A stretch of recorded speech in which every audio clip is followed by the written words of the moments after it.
Aujourd'hui, tu n'arrives pas à prendre du poids et de la masse malgré tous tes efforts. Tu vois tes potes à côté qui prennent limite de la masse juste en regardant une haltère. Du coup, tu te dis que tu es ectomorphe et que c'est pas possible que tu prennes du poids. Et dans cette vidéo, on va voir que c'est tout à fait possible de prendre de la masse même avec ta morphologie. Avant qu'on aille plus loin, n'oublie pas de mettre un petit like et t'abonner, ça m'aide énormément. Et nous, on est parti pour la première étape. Ne pas manger suffisamment va négativement impacter ton corps. Ça va élever l'enzyme AMPK qui, elle, va nuire à la prise de masse musculaire, mais ça va aussi diminuer l'enzyme mTOR qui, elle, est propice à la prise de masse musculaire. Que moins d'enzyme mTOR va entraîner une diminution de la croissance de tes cellules, mais aussi de la synthèse protéique. Le deuxième effet négatif de moins manger, c'est que ça va diminuer ton taux de testostérone, essentiel à la prise de masse musculaire, et élever ton taux de cortisol. Le cortisol est une hormone catabolisante, donc l'inverse de l'anabolisme qui est prendre de la masse musculaire. Quand j'ai dit de plus manger et faire un surplus calorique, ça ne veut pas dire non plus manger démesurément. Parce que de toute façon, avec un surplus modéré ou un surplus démesuré, tu vas prendre autant de masse musculaire. Jusqu'avec le surplus démesuré, tu vas prendre plus de gras. Pour calculer tes calories, tu as juste à prendre un compteur sur internet, ajouter un coefficient d'activité. Mais avoir un nombre suffisamment de calories, c'est pas suffisant, il te faut aussi suffisamment de glucides. Un bon taux de glucides va permettre de maintenir un taux de testostérone haut et baisser le taux de cortisol. Mais les glucides permettent aussi d'avoir l'énergie nécessaire pour pouvoir soulever suffisamment de charge. Lorsque tu fais une séance, tu dépenses du glycogène, donc il t'en faut suffisamment, mais à la fin de la séance, tu seras vidé de glycogène, donc il va falloir que tu récupères. Plus tu auras de glycogène, plus tu pourras prendre lourd et donc plus tu pourras stimuler tes muscles. Et les glucides sont d'autant plus importants la veille d'une séance où tu sais que tu vas prendre de lourdes charges.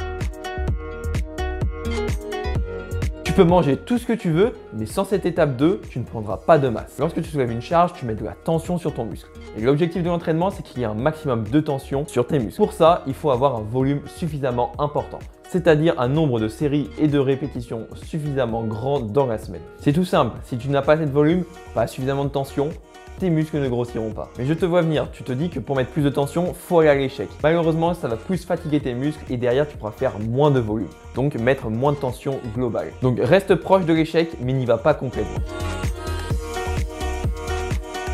Maintenant que tu mets suffisamment de volume, tu vas être en mesure de pouvoir soulever de plus en plus lourd de semaine en semaine. Cette troisième étape est autant importante que la deuxième parce que les deux se complètent. Si tu fais toujours la même chose, c'est-à-dire toujours le même volume, ton corps va s'habituer et il n'aura aucune raison de progresser. Ce que tu dois faire, c'est envoyer un nouveau signal à ton corps. D'autant plus que quand tu regardes ta charge de séance en séance, tu peux voir si tu progresses véritablement. Si tes charges stagnent, ton physique va stagner. Pour la surcharge progressive, je recommande seulement la charge et le nombre de répétitions. Après, je suis très bien conscient que ça va pas être possible de progresser de séance en séance parce qu'il va y avoir différents facteurs qui vont intervenir et qui vont fatiguer. Mais le but, c'est de voir long terme et essayer de progresser. Pour apporter un nouveau stimulus à ton corps, on a vu qu'il y avait la charge ou augmenter un nombre de répétitions. Mais il y a d'autres choses aussi à regarder. La méthode que j'utilise, c'est la Daily Undulated Periodization. Par exemple, la séance 1 pectoraux, tu vas faire des séries entre 6 à 10 répétitions et la séance 2, tu vas faire plus entre 10 à 15 répétitions. Ça va permettre d'apporter un nouveau stimulus dans la semaine à ton corps et stagner moins rapidement. Et aussi, je te recommande de changer tes exercices tous les 3 à 5 mois.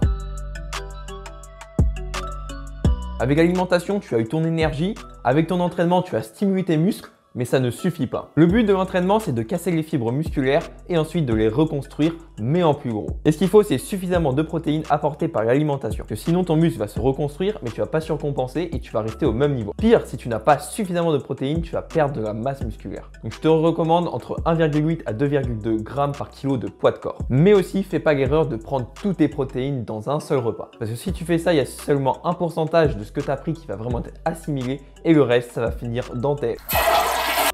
Donc répartis également entre tes repas ton nombre de protéines. Tu peux avoir bien fait les 4 étapes, mais ça peut tout ruiner. Quand on a du mal à prendre du poids, le cardio est vraiment néfaste. Il va te faire dépenser encore plus de calories que ton corps en dépense. Il va t'apporter une fatigue non nécessaire sur certains muscles, notamment ceux du bas du corps, puisque tous les exercices cardio sont du bas du corps. Et en plus, il va t'apporter une fatigue générale plus importante. Déjà, quand on est maigre et qu'on a du mal à prendre du poids, on mange pas suffisamment de calories, donc on a une fatigue. Alors ajouter ça va être dévastateur. D'autant plus que le cardio diminue la production de mTOR qui favorise la prise de masse musculaire et augmente l'AMPK qui, elle, par contre, est néfaste à la prise de muscle. Si tu regardes cette vidéo, c'est sûrement que tu es une personne maigre et ça tombe bien. Si aujourd'hui tu n'arrives pas à prendre du muscle, à chaque fois que tu te regardes dans le miroir, c'est le même reflet, mais que tu veux vraiment atteindre ton objectif pour être plus fier de toi, alors j'ai un programme de 90 jours pour passer d'un physique de maigre à muscler. Avec ça, tu auras les secrets de ma transformation physique qui vont te permettre d'avancer encore plus vite. Pour le télécharger, c'est le premier lien dans la description, tu entres ton meilleur mail et c'est tout bon. Si tu as aimé la vidéo, mets un petit like, abonne-toi et mets un petit commentaire, ça me fait toujours plaisir de te lire et en plus ça m'aide pour le référencement. Moi je te dis à la prochaine.